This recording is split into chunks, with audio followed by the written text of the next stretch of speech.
अस्सलाम वालेकुम दोस्तों, कैसे हैं आप सब। दोस्तों 1948 के अंदर इसराइली रियासत के कयाम के बाद से लेकर आज तक अपने मुल्क पर ज़ोनिस्ट यहूदियों के कब्जे के खिलाफ फलस्तीनियों की आज़ादी की जंग जारी है।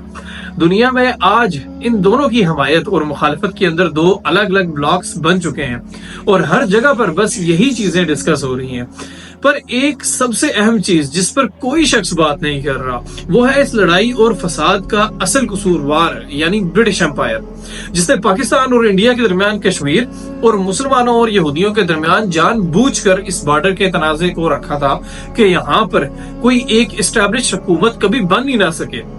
और इनका कंट्रोल और इनकी सपोर्ट हमेशा के लिए एक डीप स्टेट की तरह पूरे मुल्क पर रहे। और यही वजह है कि उनकी तरफ से अपने दौरे हुकूमत के अंदर बॉर्डर की गलत तकसीम से लगाई गई आग आज तक बुझने का नाम ही नहीं ले रही। मैं कोशिश करूंगा कि शॉर्ट सी वीडियो के अंदर टू द पॉइंट रहकर इसराइल और फलस्तीन के तनाज़े की असल वजह यानी ब्रिटिश एम्पायर के किरदार को बेहतर तरीके से आपको समझा सकूं। दोस्तों, पहली जंग अजीम के दौरान फलस्तीन सल्तनत उस्मानिया के कंट्रोल में था। सल्तनत उस्मानिया के साथ एक तरफ जर्मनी, ऑस्ट्रिया, हंगरी और बुल्गारिया थे और दूसरी तरफ यूके, फ्रांस, रशिया और अमेरिका। अब इतनी बड़ी जंग में शामिल होकर सल्तनत उस्मानिया काफी कमजोर हो गई थी और इसकी कमजोरी का फायदा उठाकर शरीफ मक्का ने बरतानवी जासूस लॉर्ड्स ऑफ फ्रेमिया के बहकावे और अरब सरजमीन का कंट्रोल उन्हें देने के वादे पर बगावत कर दी। लेकिन यह वादा ब्रिटिश की तरफ से सिर्फ अपने फायदे के लिए एक धोखा था।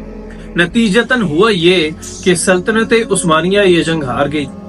और इसके कई टुकड़े हो गए, जिससे आज के दौर के लेबनान, टर्की, सीरिया, फ्रांस और इराक का जन्म हुआ। अब टर्की के अलावा बाकी तमाम मुल्कों के बॉर्डर्स को बिना सोचे समझे तकसीम कर दिया गया, जिससे आपस में उनके तनाज़ात काफी बढ़ने लगे, जिसमें फलस्तीन भी शामिल था। अब ब्रिटिशर्स ये बात अच्छी तरह से समझते थे कि वो क्या कर रहे हैं और वो जानते थे कि ऐसा करने से पूरे अरब खित्ते के अंदर इंस्टेबिलिटी पैदा होगी और इसी चीज का फायदा उठाकर वो अपना जो कंट्रोल है उन मुल्कों पर हमेशा के लिए रख पाएंगे। ये जंग चूंकि फ्रेंच और ब्रिटिशर्स ने मिलकर लड़ी थी, लिहाजा ब्रिटिशर्स और फ्रेंच हुकूमत के दरमियान एक एग्रीमेंट हुआ जिसके मुताबिक इन दोनों मुल्कों ने सल्तनत उस्मानिया के आजाद होने वाले इलाकों को आपस में तकसीम कर लिया और इस दौरान ना तो किसी कौम का, ना किसी नस्ल का और ना ही किसी इलाके की शनाख्त का ध्यान रखा गया। मिसाल के तौर पर अगर कोई इलाका खास नस्ल के लोगों की रिहाइश का था तो बजाय इसके कि इसे पूरी स्टेट बना दें, बल्कि इसका बिल्कुल उलट किया गया। उस कौम के दरमियान में एक लाइन खींचकर बिल्कुल ही बॉर्डर्स बना दिए गए। अब इस अरब खित्ते के अंदर इंस्टेबिलिटी रखने के पीछे दरअसल ब्रिटिशर्स की एक और भी अहम वजह थी और वो थी स्विस कैनाल। ये छोटी सी कैनाल ब्रिटिशर्स के लिए इंतहाई अहम थी क्योंकि ये लोग शुरू से कारोबारी थे और इनके एम्पायर्स के अंडर इंडियन ओशन से यूरोप के लिए मेडिटेरेनियन सी तक का जोड़ने का काम यही करते थे। तो इसीलिए इस पर डायरेक्ट या फिर इनडायरेक्ट कंट्रोल उनकी लाइफ लाइन थी, जो कि एशिया को यूरोप से कम तरीन फासले से जोड़ती थी। अब फलस्तीन क्योंकि एक जमाने में यहूदियों का घर था और वहां से ये दर बदर होकर पूरे यूरोप के अंदर हजारों सालों से फैल चुके थे। इसके अलावा ये बरतानिया में भी मौजूद थे और जब अब्दुल हमीद इनके साथ फलस्तीन का सौदा करने के लिए तैयार ना हुआ था तो इन लोगों ने बगावत करवाकर सिविल वार शुरू कर दी। फिर सल्तनत उस्मानिया के टूटने के बाद इनके पास वापसी का एक बेहतरीन मौका था जिसका इन्होंने फायदा भी उठाया, क्योंकि अब यहाँ पर ज़ोनिस्ट मूवमेंट की शुरुआत ऑलरेडी हो चुकी थी, जिसके मुताबिक वो अपना आबाई वतन फलस्तीन वापस चाहते थे। अब फलस्तीन में इस वक्त 87% मुस्लिम और सिर्फ 3% ही यहूदी थे, लेकिन ब्रिटिशर फलस्तीन में मुसलमान मुल्क के बजाय यहूदी स्टेट ही एक उनके लिए बेनिफिशियल थी, जिसकी सपोर्ट उसे हमेशा मिलती रहती। लिहाजा अपने पॉलिटिकल फायदों और सपोर्ट के लिए ब्रिटिश फॉरेन सेक्रेटरी ने ब्रिटिश कम्युनिटी के एक अहम यहूदी मेंबर वार्डर को एक खत लिखकर ये वादा किया कि हम यहूदी कौम को एक इस्राएली रियासत बनाने के लिए मदद करेंगे। शरीफ मक्का को अरब मुल्कों की हुकूमत देने के वादे के खिलाफ जाकर फ्रेंच हुकूमत को ब्रिटिशर्स ने यह वादा किया कि हम अरब मुल्कों में से आधा आपको देंगे, बस आपने जो है तो सिर्फ हमारा साथ देना है। अब ये सब वादे क्योंकि एक बंद कमरों के अंदर हो रहे थे तो एक दूसरे का किसी को भी नहीं पता था, किसी को भी इस चीज की खबर नहीं थी कि ब्रिटिशर्स उनके साथ भी यही वादा कर रहा है। इसलिए सबको लगा कि ब्रिटिशर्स जो है तो उन्हीं के साथ हैं। اسی وعدے کے ساتھ جب دوسری جنگ عظیم شروع ہوئی تو جرمنی کے اندر ہٹلر نے یہودیوں کا کافی قتل عام شروع کر دیا، اور اسی چیز کو بنیاد بنا کر آہستہ آہستہ یہودیوں نے فلسطین کے اندر زمینیں خریدنا شروع کر دی اور یہاں پر آباد ہونا شروع کر دیا، اور یہاں رہ کر یہاں کے لوگوں کو بے دخل کرنا اور ان کے گھروں سے نکالنا بھی شروع کر دیا۔ اب آہستہ آہستہ فلسطین کے اندر مسلمانوں کی آبادی کافی کم ہو گئی، اور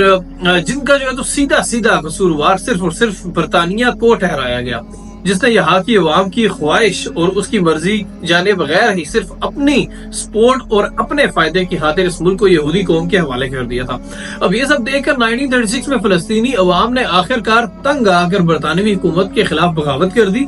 اپنی عادت کے مطابق اسے بغاوت کہہ کر کچلنے کی بہت کوشش کی تھی،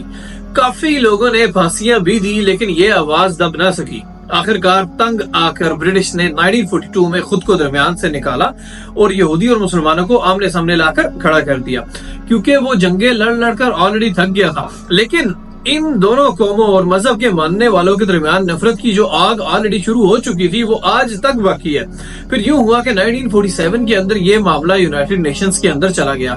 تو یونائٹڈ نیشنز نے دنیا کے سامنے دکھاوا کرتے ہوئے یہ تجویز دی کہ فلسطین کو 2 ریاستوں میں بانٹ دیا جائے، جس میں سے 45% حصہ فلسطینی مسلمانوں کے لیے جبکہ 55% یہودیوں کو دے دیا جائے۔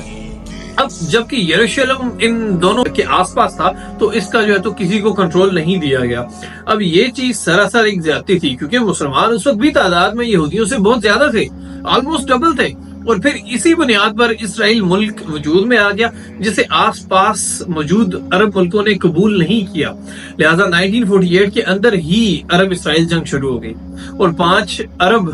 ملکوں نے اسرائیل پر حملہ کر دیا۔ اب سب کو لگتا تھا کہ یہ چھوٹی سی ریاست اس جنگ کو برداشت نہیں کر پائے گی، پر اس کا بالکل الٹ ہوا، کیونکہ اسرائیل امریکہ اور دوسرے ویسٹرن ملکوں کی مدد سے تمام عرب ملکوں کو شکست دے کر فلسطین کے 75% حصے پر قابض ہو گیا۔ اب اس کے بعد 1961 میں ایک بار پھر سے اسرائیل اور عرب ملکوں کے درمیان جنگ ہو گئی۔ اس کے بعد اس نے فلسطین کے مزید حصوں پر بھی قبضہ کر لیا، جس میں غزہ اور ویسٹ بینک سمیت یروشلم بھی شامل تھے۔ اب اس کے بعد پیلسٹینین لبریشن آرگنائزیشن کی تحریک شروع ہو گئی، اور 2006 میں یہ پارٹی الیکشن جیت کر ویسٹ بینک کے حصوں پر قبضہ کر لیتی ہے، جبکہ دوسری جانب غزہ پر فلسطین لبریشن کی ایک ملیٹنٹ جماعت یعنی کہ حماس کی حکومت بن جاتی ہے۔ اب دوستو، یہودی قوم کو یورپ کے اندر اس لیے بھی برداشت نہیں کیا جاتا تھا کیونکہ وہاں کے کرسچنز جو عیسائی تھے وہ یہودیوں کو جیزس کرائسٹ کے خلاف سازش کر کے انہیں سولی پر لٹکانے کا قصوروار بھی سمجھتے تھے، اور اسی لیے اس قوم کا کسی ایک جگہ پہ ٹھکانہ نہیں تھا، یہ ہر جگہ بس اقلیت یا مائنورٹی میں سے جو ہے تو اس کے حساب سے چلتے تھے۔ اب 1856 میں یہودی آتھر نے اپنی کتاب میں الگ یہودی اسٹیٹ کی بات کی، جس میں یہودی لوگ مائنورٹیز میں نہ ہوں بلکہ یہ ان کا خود کا ملک ہو۔ اس تھیوری کو زیونزم کا نام دیا گیا، جو کہ صاف طور پر بتا رہا تھا کہ شروع سے ہی زیونزم تحریک کا مقصد پورے فلسطین کو حاصل کرنا تھا، نہ کہ صرف جو ہے تو ایک 2 اسٹیٹ تھیوری جیسا کوئی کانسیپٹ دے دیں۔ اب اصل میں اس تحریک کو چلانے والے لوگ جو تھے نا، وہ شروع سے ہی ایکسٹریمزم قسم کی سوچ کے مالک تھے، جیسے ہر مذہب کے ماننے والوں میں پائے جاتے ہیں، اور یہی وجہ ہے کہ خود امریکہ کے اندر بسنے والے جوز آج بھی غزہ میں ہونے والے اسرائیلی مظالم اور اسرائیلی ریاست کے وجود کے نہ صرف خلاف ہیں بلکہ ان کے خلاف پروٹیسٹ بھی کر رہے ہیں، کیونکہ وہ لوگ سچ کو پہچانتے تھے۔ تو بیسیکلی یہ تھی دوستو اسرائیل اور فلسطین کے درمیان تنازع کی ایک اصل وجہ، جو کہ شاید آج تک ہماری ہسٹری کی بکس میں ہمیں کبھی نہ پڑھائی گئی ہو۔